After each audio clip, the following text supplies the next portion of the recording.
how can someone determine whether people have been using this program to monitor their phone? I get that question a lot. And if you've seen some of my videos, you've seen some of the clever ways people are now coming up with to either connect to or install spy apps, spyware, and malware on people's phones. I mean, there's this one, I discovered this a couple of days ago, came across my desk, where what they do is they send a package to the person, whether it be from whatever company, and inside the package is a pamphlet.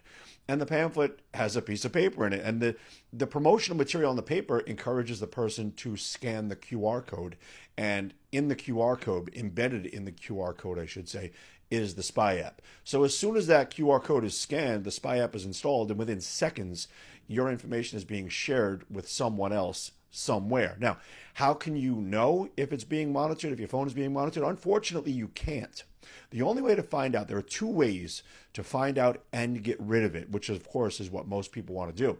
The first way is to identify the program files of the spy app and delete them individually, and they are located deep in the file structure of the phone. Now, we sell a program called Spy Wiper Pro that can do this, and it basically identifies those program files from a complete database of all the spy apps that are on the market, deletes those files, and then they are completely gone. And the great thing about it is that if somehow or another spyware does happen to make its way back onto your phone, or if it's remotely connected to your phone in some way, you can run Spy Wiper Pro 100 times a day if you want. It doesn't make a difference.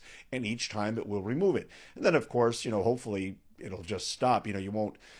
Whatever link you tapped on to get it into your phone or whatever the case may be will eventually just stop.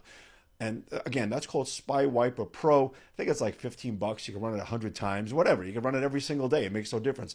That's the only way to get rid of spyware. And one of the only ways, the other way is, and forgive me for my, whatever, sounding like a wise guy, but the only other way to do it is to throw your phone in the ocean and start off fresh. And I don't mean to be a wise ass when I say that, but it is the truth. And when you do that, when you get another phone, start from scratch. And I mean from scratch. Do not, whatever you do not use the same Apple ID.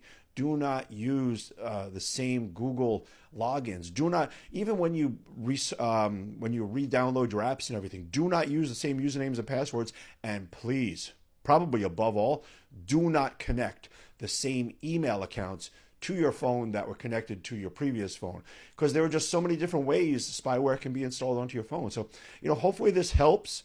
As far as like the phone heating up and flickering and all that's garbage. That's 10, 15 years ago type stuff. That stuff that just doesn't happen anymore. Typically, there are no conflicts, which is the reason, again, for typically these spy apps have anywhere between 4 and 6 program files each one. They all operate in conjunction, but independently. And the reason for the redundant systems is so these types of conflicts don't happen. And so there's always a constant upload of information. In other words, the app doesn't stop. So restarting your phone, backup, factory reset, forget about it. It's not going to work.